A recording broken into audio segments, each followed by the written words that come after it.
Nós temos aqui o substrato pronto. Este, repito, é um substrato para a formação de mudas de hortaliça. É um substrato da marca Max Fertil, que estará no material de apoio o nome, a empresa e o link. É lá de Santa Catarina, então quem é da região e quer aproveitar o frete, aproveita. Nem todos eu vou lembrar de onde é o estado agora aqui, mas o material de apoio terá o link para vocês poderem entrar em contato com a empresa, que de repente eu estou falando aqui agora com um pequeno produtor que é médio, e pode se tornar um produtor maior ainda, e pode querer comprar caminhão como a gente compra hoje, e chega o caminhão de produtos aqui das que a gente usa. Então, falei do... Qual é a coisa legal desse substrato aqui? Substrato para a formação de mudas de hortaliça, marca Max Fertil. Está pronto. Você vai semear ele, e esse aqui é muito legal. Quando eu comecei, há anos atrás, eu usava esse substrato tanto para semeadura quanto para transplante, porque ele é bem drenante. Ele é a base de casca de pinos, que é muito legal. A casca de pinos retém nutrientes porque ele segura a umidade nas suas partículas, mas por outro lado também, como ele abre, ele fica no meio das partículas menores, pedaços maiores ficam no meio das partículas menores, ele também proporciona um bom escoamento. Então olha só, eu estou dizendo que a casca de pinos tem bom escoamento, mas ele também retém nutrientes, que é diferente de reter água. Então, retém um pouco do líquido, da solução que você coloca, mas ele não encharca. Bem interessante, solução pronta. Tá? O que acontece? Você tem lá 5, 10, 50 plantas, 100 plantas. Olha, acho que é legal você pensar em comprar um substrato pronto se você consegue num valor legal. Então, por exemplo, vamos supor que custa R$40, digamos, com frete para você. E é 40 litros. Sai a R$1 o pote 15. E pode ficar até um ano neste pote, de 9 a 12 meses. Então você tem um custo de R$1 e 9. Vamos botar 9 meses, deu 12 meses. Você vai ter aí 10, 12 centavos por mês de gasto por pote de substrato. Só no substrato. Depois vem os nutrientes. Mas aí é um preço honesto, sabe? Quando você faz o substrato em grande escala, esse valor diminui, né? A gente compra um caminhão fechado, o frete é mais barato e tal, mas tem poucas plantas. Pensa em utilizar um substrato pronto, ok? Depois, temos aqui o famosíssimo e conhecido Carolina Soil, que é muito bom para semeadura, mas talvez você não saiba, porque de tanto você ouvir falar que ele é bom para semeadura, mas ele também é muito bom ingrediente, um muito bom elemento para fazer parte de uma receita de um substrato para transplante, como por exemplo misturado com o carvão. E essas receitas todas estarão no material de apoio, não se preocupe, é a receita que não acaba mais de substrato. E com a colaboração de vocês, pois olha aqui eu tenho folha caída manca do pé esquerdo, do pé torto. A gente vai pesquisar e vai dizer, esse pode. E vamos criar uma formulação com eles. E vamos enriquecer cada vez mais o nosso banco de receitas de substrato. Para quê? Para que você tenha a solução aí na sua região, que é o que a gente quer. Tá? O dinheiro do frete você tem que gastar em planta, e não no frete. Tem que usar o que tem na sua região. E você faça substratos da sua região com os ingredientes que tem, economizar dinheiro. Tá bom? Próximo ingrediente. Não se preocupe que depois vocês vão entender melhor o que é cada ingrediente, no sentido de por que ele entra em formulação tal. E agora eu estou passeando para que vocês se familiarizem com eles. Se familiarizando, a mente começa a abrir e as coisas ficam legais. Vamos nessa. Vermiculita. Muito utilizado em construções, porque dá leveza. Por exemplo, você usa ele para fazer uma placa de concreto, um X%, que agora não vou falar quanto, você tem aí, ele expande, você tem uma economia de materiais e uma leveza para certas aplicações. No nosso substrato, ele também tem a característica de reter nutriente, porque ele absorve o líquido com a solução diluída de qualquer nutriente que for, então fica ali e fica disponível para as plantas. Ele retém umidade também, assim como também retém umidade o Carolina Soil. Então é um ingrediente muito interessante a vermiculita para compor substrato também, mas mais para compor substrato de germinação, onde exige-se que tenha mais retenção de água do que do de transplante de cultivo. Entendem? O de germinação eu preciso que tenha mais água, uma retenção um pouco maior. Não ensopar, mas precisa ter uma retenção. Por quê? Porque nesta fase, neste período, a plântula precisa de quê? De umidade para poder desenvolver. Depois dos 15, 16 dias para frente, você dá uma acalmada, regula ali a umidade na rega e você tem então um bom produto para isso, que te auxilia nisso. Da mesma forma, este outro produto atrás aqui, deixa eu pegar um pouco na mão. Esta é a pó de coco. Pó de coco. Por que eu estou frisando? Porque existe a farinha de coco. E aqui percebam que quando você pega o pó de coco tem pequenos grânulos, pequeniníssimos grânulos. Quando você pega a farinha de coco, ele é literalmente uma farinha, similar à farinha de milho, por exemplo, o fubá, que o pessoal chama.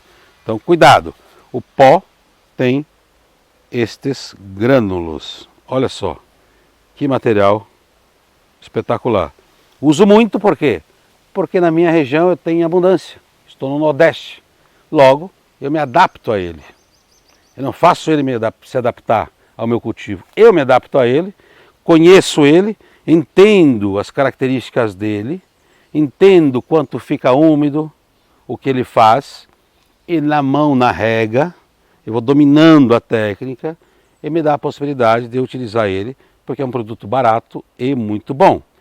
É um produto que tem pH neutro, inerte, então eu posso colocar o que eu quiser nele de fertilizante, de base, porque ele não traz nutrientes com ele, então eu sei com o que eu estou lidando. Muito bem. Também tem a função de reter umidade.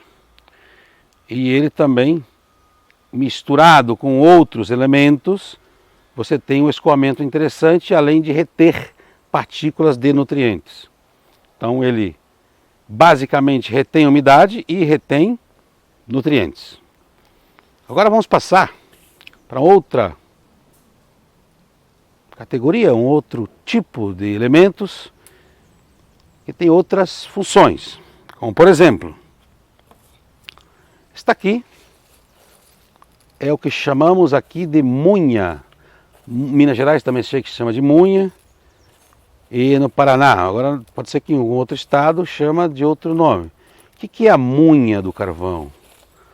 A munha do carvão é quando, na carvoaria, na empresa que faz carvão para vender para churrasco, por exemplo, para caldeiras e tudo mais, há uma sobra de um produto que é considerado um subproduto, porque este produto para você usar no churrasco, se você assa uma carninha de vez em quando, você vai saber que isto aqui não serve para a função de fazer um bom churrasco, porque são pedaços, partículas muito pequenas, e você gosta de um carvão com um pedaço maior, que mantenha uma brasa ali disponível para você ter um bom churrasco. Então esse aqui é o subproduto. Logo, bata um papo com quem vende carvão na região e você compra ele com preço bem legal, bem interessante. E ele quer inclusive às vezes se livrar desse produto. Qual é a função dele? Esse tem a função antagônica que eu falei, você vai achar que é uma coisa, mas como é que pode ser isso aqui, isso, aquele outro? Ponto.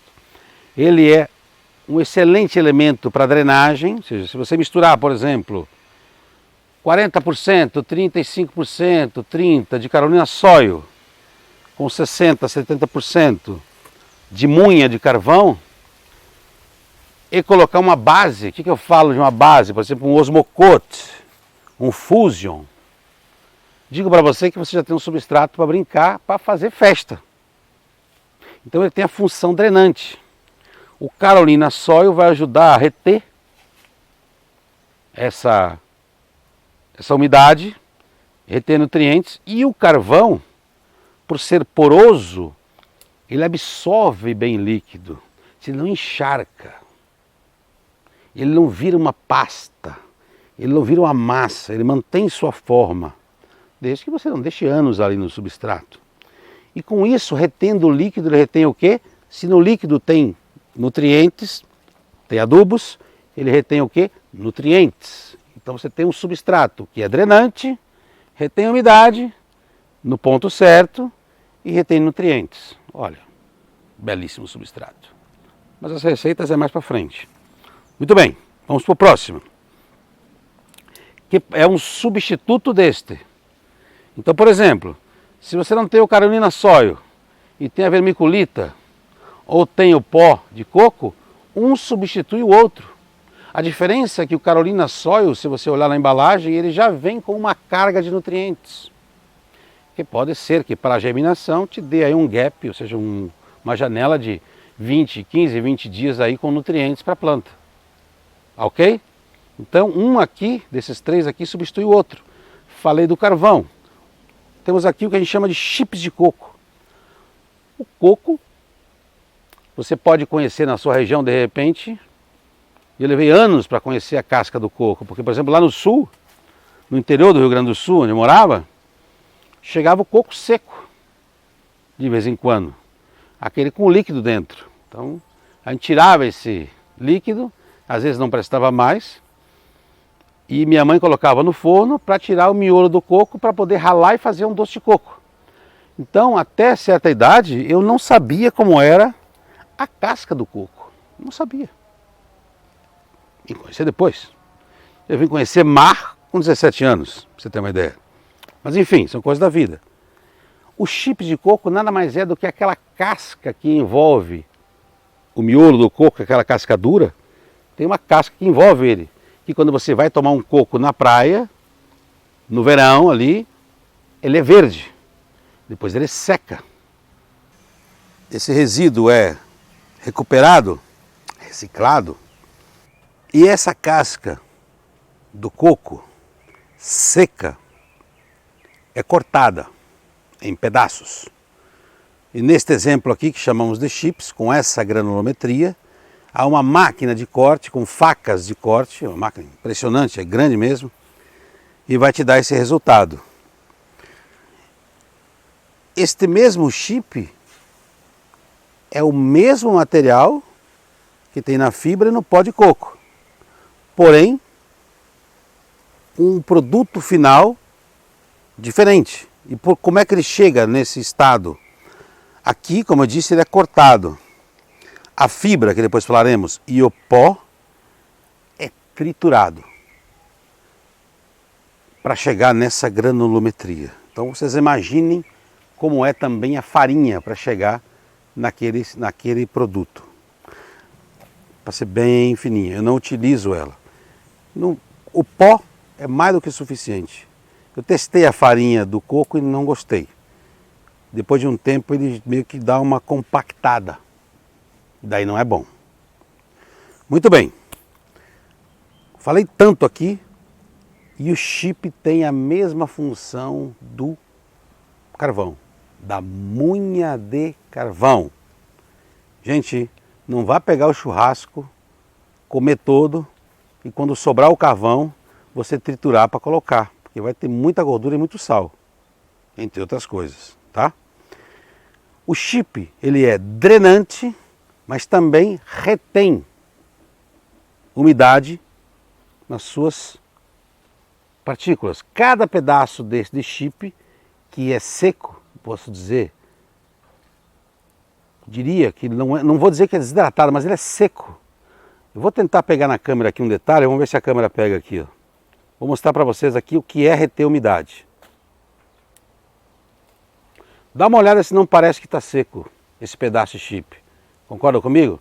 Vou apertar ele. Olha só o que acontece. Olha a umidade. Ó, de novo. Olha a umidade. todo aqui. Mas se você olhar ele agora aqui de novo, ó, seco. Mas aqui tem umidade. Então ele é drenante sim, porque ele ajuda, abre espaço, aera o substrato e essa água vai escorrer, mas ao mesmo tempo que ele retém esse líquido, então ele retém também o que? Nutrientes. É muito comum quando você vai desplantar uma planta que você utilizou o chip de coco, que algumas raízes entrem aqui, perfurem o chip de coco e atravessem ele. Vai fazer o que quando transplanta? Deixa do nada ali, deixa quieto. Para que mexer? Se você está seguro, está bem e tal, você vem, a raiz está no meio, você vem e parte ele. Né? Geralmente está bem úmido, você parte ele. Mas se você deixar, qual o problema? Não está contaminado? Não tem construção de raiz, não tem patógeno? Deixa, leva junto. Tá? Para o próximo transplante, não tem problema, até porque é pouco, não é muita coisa que acontece.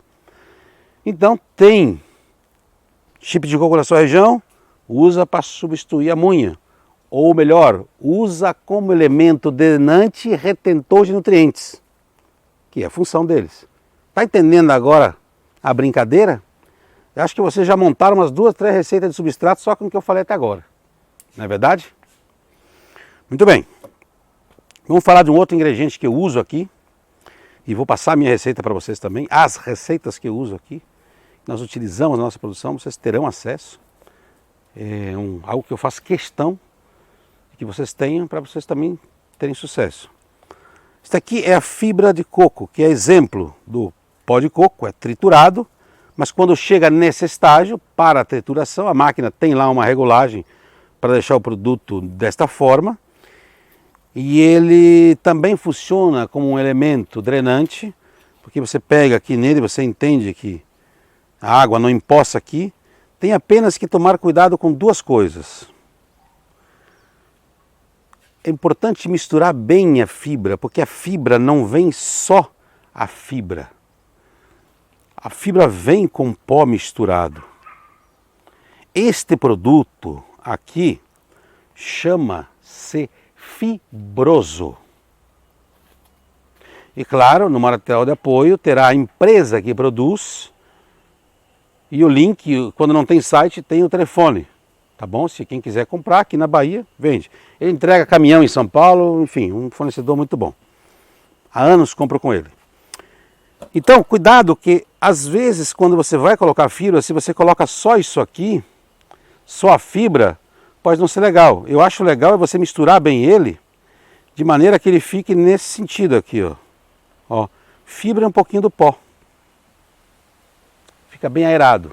Uma coisa interessante também para você ficar atento é se você tem uma base maior da fibra, dá uma olhada aqui nesse tomada aqui, desse substrato aqui, ou melhor dizendo, desse elemento aqui.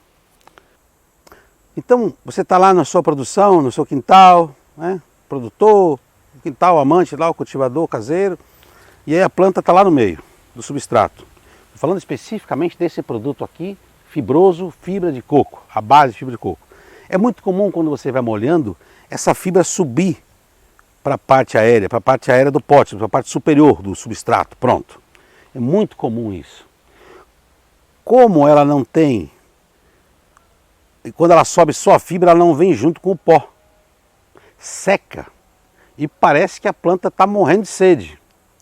Aí, você pega sua mãozinha e dá uma puxadinha assim, ó, olha o que acontece.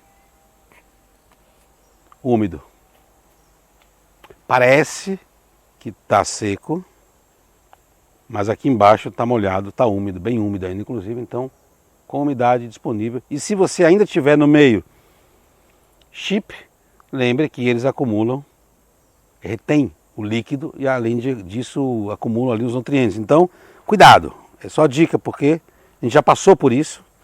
E falou, nossa, tá seco, mas aí quando você vai olhar no detalhe, tá úmido. Mas é um produto maravilhoso. Ele entrará em receitas, não se preocupem que vamos falar dele mais na frente de novo.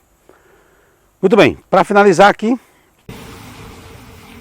vamos então para os outros 2 ingredientes aqui na bancada, que é a palha de arroz, casca de arroz, como quiserem chamar, tostada, queimada, casca de arroz ou palha de arroz queimada, rica em sílica, entre outros ingredientes.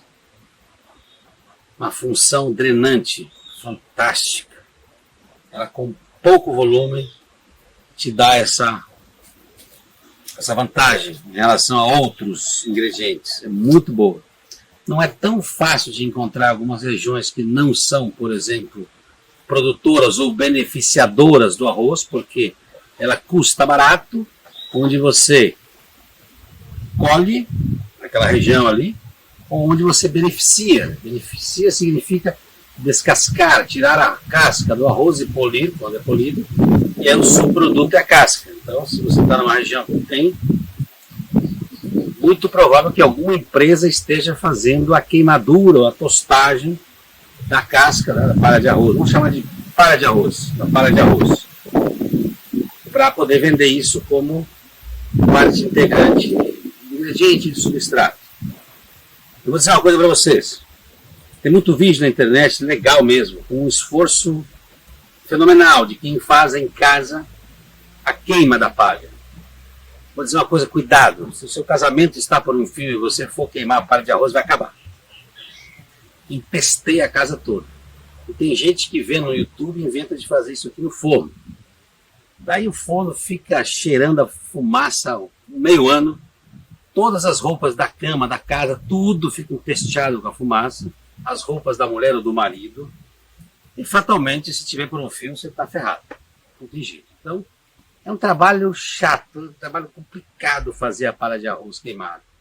Se você não consegue ela, parte para outra solução, como é o chip, como é a moinha de carvão, né? Então, pensa bem antes de fazer a queima, a tostagem da palha de arroz para você não arrumar problema em casa e com os vizinhos, porque é uma fumaça miserável. Ele queima lentamente, é um fumaceiro danado. Pronto. Além da palha de arroz, tem a palha de arroz crua, in natura. Significa que o camarada lá, a indústria que beneficiou o arroz, que descascou o arroz, vende também assim. Isso aqui é muito utilizado em baias de cavalos, cavalos de raça, bois, enfim, não precisa ser tão só de raça, mas é muito utilizado porque é um produto barato, ele aceita uma compactação muito grande quando você vai fazer o fardo. Você faz fardos de 100 litros com um peso bem legal, bem tranquilo, porque ele é leve, dá uma leveza no substrato isso, mas jamais utilizem a palha de arroz, caso vocês utilizem, e há uma regra para poder utilizar ela, se ela já for reutilizada. Como, por exemplo, for utilizada num curral, num aviário, não é para usar. Se ela foi utilizada no aviário e foi coletada, deixa 3 anos lá, no tempo. Começar a querer decompor, 2 anos talvez, dependendo da região, das interferências climáticas, para você então utilizar. Sempre use ela in natura. E não recomendo utilizar ela, por exemplo, como na proporção, vamos fazer um exemplo aqui. Moinha de carvão, Carolina Soil e super simples, já dá um substrato. Na razão de 40% do Carolina Soil, 60 ou 30 aqui, 70 ali, tem que ver na hora, de acordo com a granulometria do carvão. Você jamais utilizaria 30% da palha de arroz crua. Eu recomendo, estourando, no máximo 5%. Logo, se você tem 1 litro de um outro elemento e você vai usar 5%, são o quê? 50 mililitros. Por quê? Ele em pequeniníssimo volume, 5%, ele se espalha muito bem, e se por acaso ele começar a fermentar ali, como as partículas são muito poucas e não estão todas juntas, não teria problema de fermentação, ok? Se você começa a colocar 30%, 40%, isso começa a compactar, no sentido de estar muito unido. Quando há uma fermentação, pode esquentar o substrato e você vir a ter problemas com a planta. Então, se for utilizar palha de arroz in natura, no máximo 5%, tá?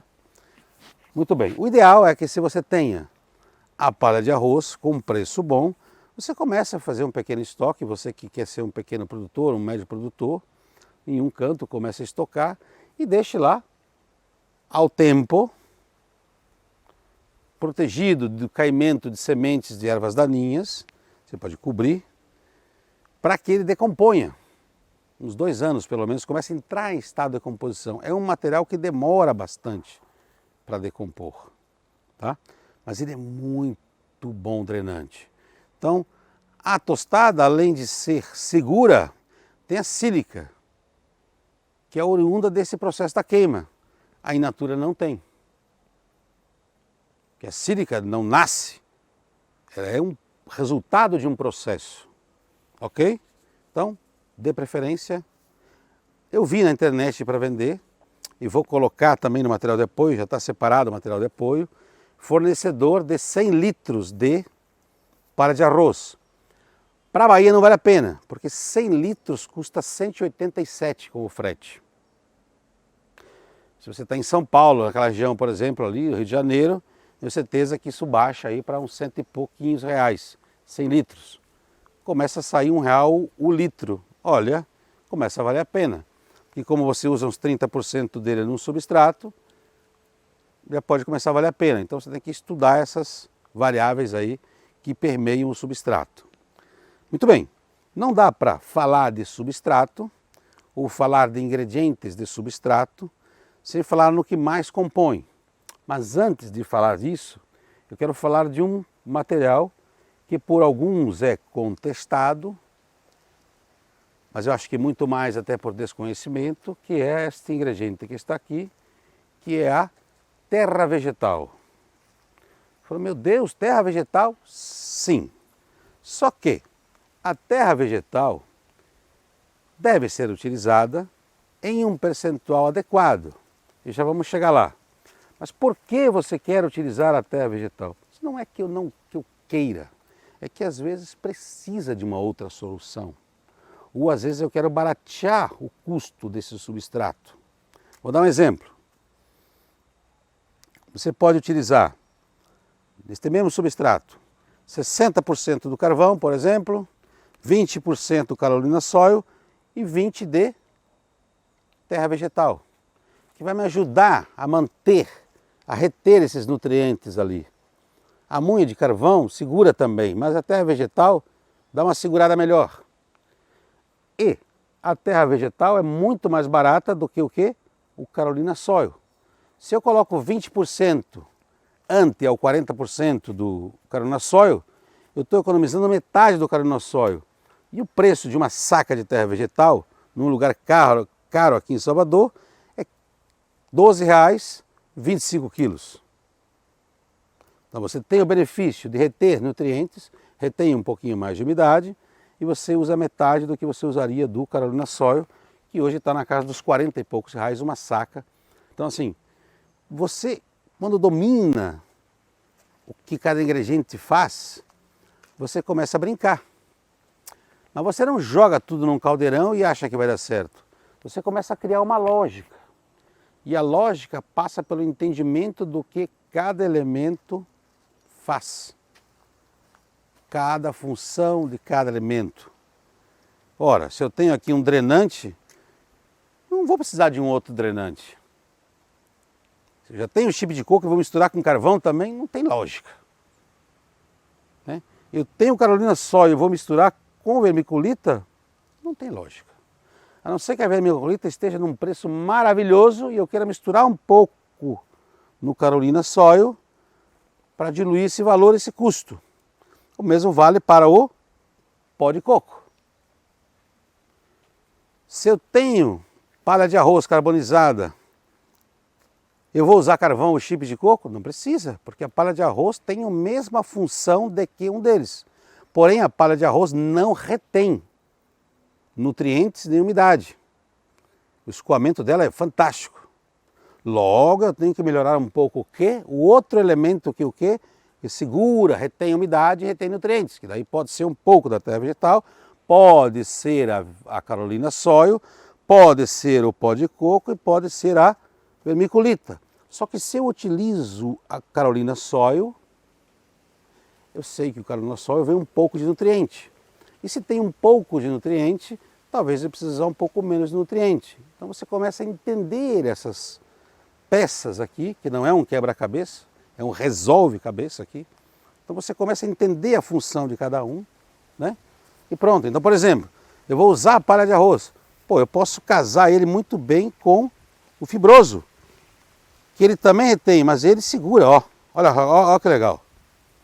Pô, aí eu testei, pô, não ficou legal. Então, aí eu tenho o pó. Eu já estou trabalhando com a fibra. Coloco um pouco mais do pó de coco, vai reter um pouco mais. E aí faço meus testes de retenção de água. Vamos chegar lá.